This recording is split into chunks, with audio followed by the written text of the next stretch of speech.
ದುಡ್ಡು ದುಡ್ಡು ದುಡ್ಡು ದುಡ್ಡೇ ದುಡ್ಡು. ಇಷ್ಟೊಂದು ದುಡ್ಡನ್ನು ನಾನು ನನ್ನ ಲೈಫಲ್ಲಿ ಯಾವತ್ತೂ ಕೂಡ ನೋಡಿರಲೇ ಇಲ್ಲ. ಅಷ್ಟೊಂದು ದುಡ್ಡು ನನಗೆ ಡೊನೇಷನ್ನಲ್ಲಿ ಸಿಕ್ಕಿದೆ. ನಾನು ಒಂದು ತಿಂಗಳ ಹಿಂದೆ ಕ್ರೌಡ್ ಫಂಡಿಂಗಾಗಿ ನಿಮಗೆ ರಿಕ್ವೆಸ್ಟ್ ಮಾಡ್ಕೊಂಡಿದ್ದೆ. ನನ್ನ ಸ್ಟಾರ್ಟಪ್ಗೆ ಎಲ್ಲಿಯೂ ಕೂಡ ಲೋನ್ ಸಿಗ್ತಾ ಇಲ್ಲ.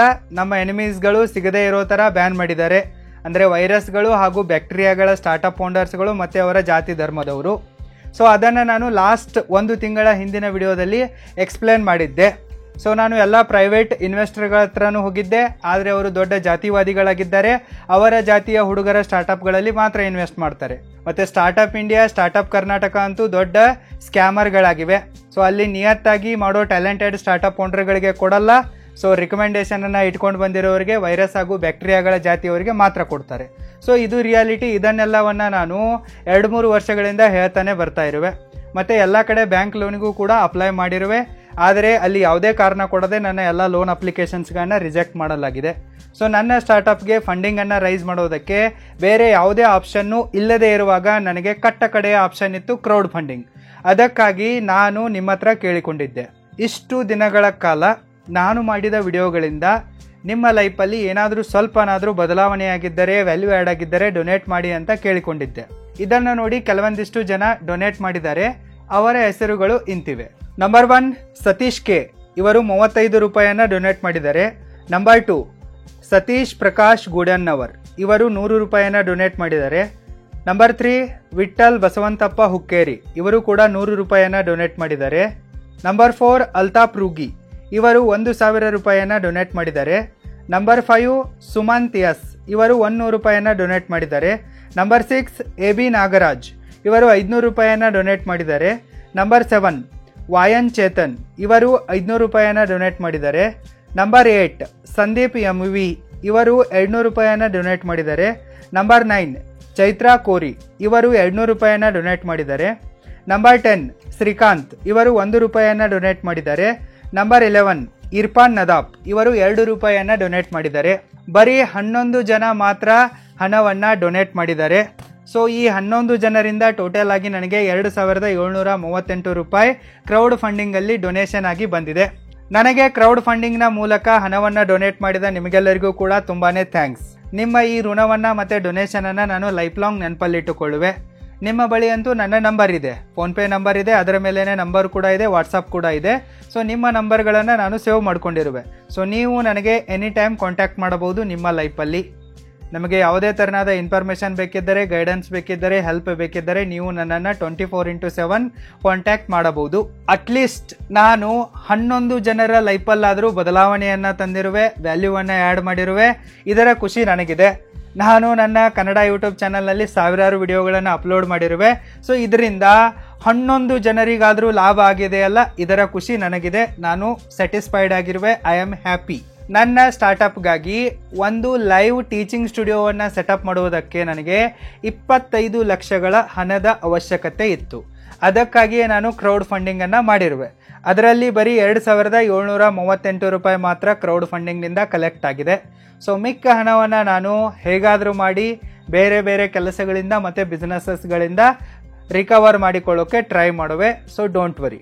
ನಾನು ಏನನ್ನ ಖರೀದಿಸುವುದಕ್ಕಾಗಿ ಈ ಕ್ರೌಡ್ ಫಂಡಿಂಗನ್ನು ಮಾಡ್ತಾ ಇರುವೆ ಅನ್ನೋದರ ಡೀಟೇಲ್ಸ್ ಇಲ್ಲಿದೆ, ನೀವು ನೋಡಬಹುದು. ನನಗೆ ಒಂದು ಡಿಜಿಟಲ್ ಇಂಟ್ರಾಕ್ಟಿವ್ ಟೀಚಿಂಗ್ ಪ್ಯಾನಲ್ ಬೇಕಾಗಿತ್ತು. ಸೊ ಇದರ ಅಮೌಂಟ್ ಎಷ್ಟಾಗತ್ತಪ್ಪ ಅಂತಂದರೆ 1,80,000. ಸೊ ಇದರ ಜೊತೆಗೆ ನನಗೆ ಕೆನಾನ್ನ XA70 ಈ ಕ್ಯಾಮ್ರಾ ಬೇಕಾಗಿತ್ತು. ಸೊ ಇದರ ಅಮೌಂಟ್ ಎಷ್ಟಾಗತ್ತಪ್ಪ ಅಂತಂದರೆ 1,82,450 ರೂಪೀಸ್.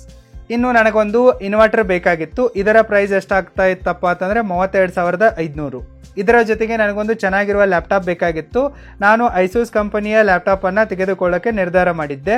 ಸೊ ಇದರ ಪ್ರೈಸ್ ಎಷ್ಟಿತ್ತಪ್ಪ ಅಂತಂದರೆ 78,810. ನನಗೆ 4K ವಿಡಿಯೋಗಳನ್ನು ಎಡಿಟ್ ಮಾಡಬಲ್ಲ 2 ಫಾಸ್ಟೆಸ್ಟ್ ಎಡಿಟಿಂಗ್ ಸೆಟಪ್ಗಳನ್ನು ತೆಗೆದುಕೊಳ್ಳಬೇಕಾಗ್ತಾ ಇತ್ತು. ಇದರ ಟೋಟಲ್ ಪ್ರೈಸ್ ಎಷ್ಟಾಗಿತ್ತಪ್ಪ ಅಂತಂದರೆ 3,62,000 ರೂಪಾಯಿ. ನನಗೆ ಕೆನಾನ್ನ 4K fully professional video camera ಬೇಕಾಗಿತ್ತು. ಜೊತೆಗೆ 3 ಲೆನ್ಸ್ಗಳು ಕೂಡ ಬೇಕಾಗಿದ್ವು. ಇದರ ಪ್ರೈಸ್ ಎಷ್ಟಾಗ್ತಾ ಇತ್ತಪ್ಪ ಅಂತಂದರೆ 8.5 ಲಕ್ಷ.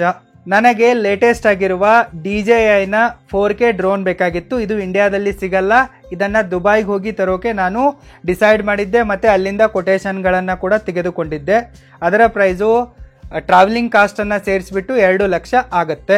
ಇಷ್ಟೆಲ್ಲ ಇಕ್ವಿಪ್ಮೆಂಟ್ಗಳನ್ನು ಖರೀದಿ ಮಾಡಿದ ನಂತರ ಸ್ಟುಡಿಯೋ ಸೆಟಪ್ ಮಾಡಬೇಕು, ಲೈಟಿಂಗನ್ನು ಮಾಡಬೇಕು, ಅದಕ್ಕೆ ವೈರಿಂಗ್ಸ್ ಬೇಕು, ಸಣ್ಣ ಪುಟ್ಟ ಫರ್ನಿಚರ್ಸ್ಗಳು ಬೇಕು. ಅದೆಲ್ಲವನ್ನು ಸೇರಿಸ್ಬಿಟ್ಟು ಎಷ್ಟು ಖರ್ಚಾಗ್ತಾ ಇತ್ತಪ್ಪ ಅಂತಂದರೆ 1,14,240 ರೂಪಾಯಿ. ನನ್ನ ಸ್ಟಾರ್ಟಪ್ಗೆ ನಾನು ಎಲ್ಲ ಲೈವ್ ಕ್ಲಾಸಸ್ಗಳನ್ನು ತೆಗೆದುಕೊಳ್ಬೇಕಂತಂದ್ರೆ ಇಷ್ಟು ಇಕ್ವಿಪ್ಮೆಂಟ್ಗಳು ಬೇಕು, ಜೊತೆಗೆ ವರ್ಕಿಂಗ್ ಕ್ಯಾಪಿಟಲ್ ಬೇಕು. ಈ ರೀತಿ ಟೋಟಲ್ ಆಗಿ 25 ಲಕ್ಷದ ಪ್ರಾಜೆಕ್ಟ್ ರಿಪೋರ್ಟನ್ನು ನಾನು ಮಾಡಿದ್ದೆ. ಅದರ ಕುತಂತ್ರಿಗಳು ಏನು ಮಾಡೋದು, ನಮಗೆ ಕೊಡಲ್ಲ. ಸೊ ಅದಕ್ಕಾಗಿ ನಾನು ಇದನ್ನು ಕ್ರೌಡ್ ಫಂಡಿಂಗ್ನಿಂದ ತೆಗೆದುಕೊಳ್ಳೋಕ್ಕೆ ಟ್ರೈ ಮಾಡಿದ್ದೆ. ಬಟ್ ಕ್ರೌಡ್ ಫಂಡಿಂಗ್ ಅಂತೂ ಫೇಲ್ ಆಗಿದೆ. ಇರಲಿ, ಏನು ಬೇಜಾರಿಲ್ಲ. ಜನರಿಗೆ ಎಜುಕೇಷನ್ನಿನ ವ್ಯಾಲ್ಯೂ ಗೊತ್ತಿರಲ್ಲ. ಸೊ ಇಂಥದ್ರಲ್ಲಿ ನಾವು ಪುಕ್ಸಟಿಯಾಗಿ ಎಜುಕೇಷನನ್ನು ಕೊಡ್ತಾ ಇದ್ದೀವಿ ಅಂತಂದರೆ ಜನ ನಮ್ಮ ಮುಖದ ಮೇಲೆ ಉಗುಳೋರೆ. ಸೊ ಅದರ ಎಕ್ಸ್ಪೀರಿಯನ್ಸ್ ನಮಗಾಗಿದೆ. ಸೊ ಇನ್ನು ಯಾರಾದರೂ ಕನ್ನಡದಲ್ಲಿ ಎಜುಕೇಷನಲ್ ಕೋರ್ಸಸ್ಗಳನ್ನ ಮಾಡೋರಿದ್ರೆ ಮಾಡೋಕ್ಕೆ ಹೋಗಬೇಡಿ, ಬರ್ಬಾದಾಗ್ತೀರಾ. ಕನ್ನಡದಲ್ಲಿ ಎಜುಕೇಷನಲ್ ವಿಡಿಯೋಗಳನ್ನು ಕೂಡ ಮಾಡೋಕ್ಕೆ ಹೋಗಬೇಡಿ. ಜನ ಸರಿ ಇಲ್ಲ, ನೋಡಲ್ಲ, ನೋಡಿದ್ರು ಕೂಡ ಸಪೋರ್ಟ್ ಮಾಡಲ್ಲ, ಯೂಸ್ ಆ್ಯಂಡ್ ಥ್ರೋ ಥರ ಟ್ರೀಟ್ ಮಾಡ್ತಾರೆ. ಬಿಟ್ಬಿಡಿ. ನಿಮಗೆ ಹಿಂದಿ ಇಂಗ್ಲೀಷ್ ಬರ್ತಾ ಇದ್ರೆ ಸೀದಾ ಅದರಲ್ಲಿ ಹೋಗಿ, ಜನ ಅಲ್ಲಿ ಸಪೋರ್ಟ್ ಮಾಡ್ತಾರೆ. ನಿಮಗೆ ನಮಗಾದ ಅನ್ಯಾಯ ಮತ್ತು ನಮಗಾದ ಪರಿಸ್ಥಿತಿ ಬರಲ್ಲ. ಸೊ ನೀವಿನ್ನು ಕರ್ನಾಟಕದಲ್ಲಿ ಸ್ಟಾರ್ಟಪ್ ಮಾಡ್ತಾ ಇದ್ರೆ ಮಾಡೋಕ್ಕೆ ಹೋಗಬೇಡಿ. ಥರ್ಡ್ ಕ್ಲಾಸ್ ನನ್ನ ಮಕ್ಕಳಿದ್ದಾರೆ ಪೊಲಿಟಿಷಿಯನ್ಸ್ಗಳು, ಮತ್ತು ಜೈನವಾದ ಮತ್ತು ಬ್ರಾಹ್ಮಣವಾದ ದೊಡ್ಡ ಲೆವೆಲ್ದಲ್ಲಿ ನಡೆಯುತ್ತೆ, ನಿಮ್ಮನ್ನು ಫಿನಿಶ್ ಮಾಡ್ತಾರೆ. ಸೊ ನಿಮ್ಮ ಹತ್ರ ಪೊಲಿಟಿಕಲ್ ಇನ್ಫ್ಲೂಯೆನ್ಸ್ ಇದ್ದರೆ, ದುಡ್ಡಿದ್ರೆ ಮಾಡ್ಬೋದು. ಬಟ್ ನೀವು ನಿಯತ್ತಾಗಿ ಮಾಡೋಕ್ಕೆ ಹೋದರೆ ಬ್ಯಾಂಕ್ ಲೋನು ಕೂಡ ಸಿಗಲ್ಲ, ನಿಮಗೆ ಯಾವುದೇ ಥರನಾದ ವಿಡಿಯೋ ಶೂಟಿಂಗ್ ಪರ್ಮಿಷನ್ಸ್ಗಳು ಸಿಗಲ್ಲ ಟೂರಿಸಂ ಡಿಪಾರ್ಟ್ಮೆಂಟ್ನ ಕಡೆಯಿಂದ. ಇನ್ನು ನೀವು ಏನಾದರೂ ಬಿಲ್ಡಿಂಗ್ ಕಟ್ಟಕ್ಕೆ ಹೋಗ್ತೀನಿ, IT ಪಾರ್ಕ್ ಕಟ್ಟಕ್ಕೆ ಹೋಗ್ತೀನಿ, ಇಂಥವೆಲ್ಲ ಮಾಡೋಕ್ಕೆ ಹೋದ್ರೂ ಕೂಡ ಆಗಲ್ಲ. ಟೋಟಲ್ ಆಗಿ ಒಂದು ಥರ್ಡ್ ಕ್ಲಾಸ್ ರಾಜ್ಯವಿದೆ, ಮಾಡೋಕ್ಕೆ ಹೋಗಬೇಡಿ. ಸೊ ಇದು ನನ್ನ ಸ್ವತಂತ್ರವಾದ ಎಕ್ಸ್ಪೀರಿಯನ್ಸ್ ಆಗಿದೆ. ಅಷ್ಟು ಮೇರೆ ನೀವು ಮಾಡ್ತೀನಿ ಅಂತಂದರೆ ಮಾಡ್ಬೋದು, ಅನುಭವಿಸ್ಬೋದು. ಶಸ್ತ್ರಾಸ್ತ್ರಗಳಿಲ್ಲದೆ ಹೋರಾಟ ಮಾಡೋದು ಅಷ್ಟೊಂದು ಈಸಿ ಅಲ್ಲ. ಸೊ ನನ್ನ ಹತ್ರ ಇಷ್ಟೆಲ್ಲ ಇಕ್ವಿಪ್ಮೆಂಟ್ಗಳಿದ್ರೆ ನಾನು ಲೈವ್ ಆಗಿ ಕೋರ್ಸಸ್ಗಳನ್ನು, ಕ್ಲಾಸಸ್ಗಳನ್ನ ಕಂಡಕ್ಟ್ ಮಾಡ್ತಾ ಇದ್ದೆ. ಸೊ ನಮ್ಮಲ್ಲಿ 8 ಜನ ಟೀಚರ್ಸ್ಗಳಿದ್ದೀವಿ. ಈ ಟೀಚಿಂಗ್ ಸ್ಟುಡಿಯೋ ಇಲ್ಲದೆ ನಾವೇನೂ ಕೂಡ ಮಾಡೋಕ್ಕಾಗಲ್ಲ. ಎಷ್ಟು ದಿನ ಅಂತ ಅದೇ ವೈಟ್ ಬೋರ್ಡಲ್ಲಿ ಕಲಿಸೋದು, ಅದೇ ಜೂಮ್ ಆ್ಯಪಲ್ಲಿ ಕಲಿಸೋದು, ಅದೇ ನಾವು ಒಂದು ಪೆನ್ ಟ್ಯಾಬ್ ಇಟ್ಕೊಂಡು ಕಲಿಸೋದು. ಸೊ ಆ ರೀತಿ ವರ್ಕೌಟ್ ಆಗಲ್ಲ. ಆನ್ಲೈನಲ್ಲಿ ನಮ್ಮ ಹತ್ರ 4,000ಗಿಂತಲೂ ಅಧಿಕ ಜನ ಸ್ಟೂಡೆಂಟ್ಸ್ಗಳು ಕಲಿತಾ ಇದ್ದಾರೆ. ಸೊ ಅವ್ರ ಕಡೆಯಿಂದ ನಾವು ಅಡ್ಡಾದಿಡ್ಡಿಯಾಗಿ ದುಡ್ಡನ್ನು ತೆಗೆದುಕೊಳ್ಳಕ್ಕೆ ಬರಲ್ಲ, ಡಿಮ್ಯಾಂಡ್ ಮಾಡೋಕ್ಕೆ ಬರಲ್ಲ. ಸೊ ಹೀಗಾಗಿ ನಾವು ಅವರಿಗೆ ಯಾವ ಫೀಸಲ್ಲಿ ಕಲಿಸ್ತೀವಿ ಅಂತ ಪ್ರಾಮಿಸ್ ಮಾಡಿದ್ದೀವೋ ಅದೇ ಫೀಸಲ್ಲಿ ಕಲಿಸ್ತೀವಿ. ಯಾವುದೇ ಪ್ರೈಸಿನಲ್ಲಿ ಇನ್ಕ್ರೀಸ್ ಮಾಡಲ್ಲ. ಒಂದು ಸಕ್ಸಸ್ ಸಿಗ್ಬೇಕಂತಂದರೆ ಸ್ಟ್ರಗಲ್ ಮಾಡಬೇಕಾಗತ್ತೆ. ನಾವು ದೊಡ್ಡ ಸ್ಟ್ರಗಲ್ ಮಾಡ್ತಾ ಇದ್ದೀವಿ ಅಂತಂದರೆ ನಮಗೆ ದೊಡ್ಡ ಸಕ್ಸಸ್ಸೇ ಸಿಗತ್ತೆ. ನಾನಂತೂ ಸದ್ಯಕ್ಕೆ ಹೆಲ್ಪ್ಲೆಸ್ ಆಗಿರುವೆ, ಮತ್ತು ತಲೆ ಕೂಡ ಸಿಕ್ಕಾಪಟ್ಟೆ ಗರಂ ಆಗಿದೆ. ಸೊ ಹೀಗಾಗಿ ನಾನು ಒಂದು 2-3 ತಿಂಗಳು ಎಲ್ಲ ಕೆಲಸಗಳಿಂದ ರೆಸ್ಟನ್ನು ತೆಗೆದುಕೊಂಡು ಟ್ರಾವೆಲ್ ಮಾಡಬೇಕು ಅಂತ ಅಂದ್ಕೊಂಡಿರುವೆ. ಟೈಮ್ ಸಿಕ್ಕಾಗ ಮಧ್ಯದಲ್ಲಿ ಟ್ರಾವೆಲ್ ವಿಡಿಯೋಗಳ ಅಪ್ಡೇಟನ್ನು ಕೊಡುವೆ. ಸೊ ಯಾರ್ಯಾರು ನನಗೆ ಹಾರ್ಟ್ಲಿ ಸಪೋರ್ಟ್ ಮಾಡಿದಿರೋ, ನನ್ನ ವಿಡಿಯೋಗಳನ್ನು ನೋಡಿದಿರೋ, ಲೈಕು, ಕಮೆಂಟು, ಶೇರ್ ಮಾಡಿದಿರೋ, ಸಪೋರ್ಟ್ ಮಾಡಿದಿರೋ, ಅವರಿಗೆಲ್ಲರಿಗೂ ಕೂಡ ತುಂಬಾ ಥ್ಯಾಂಕ್ಸ್. ಒಂದು ಸ್ಮಾಲ್ ಬ್ರೇಕ್ನ ನಂತರ ಮತ್ತೆ ಸಿಗುವೆ. Thank you so much.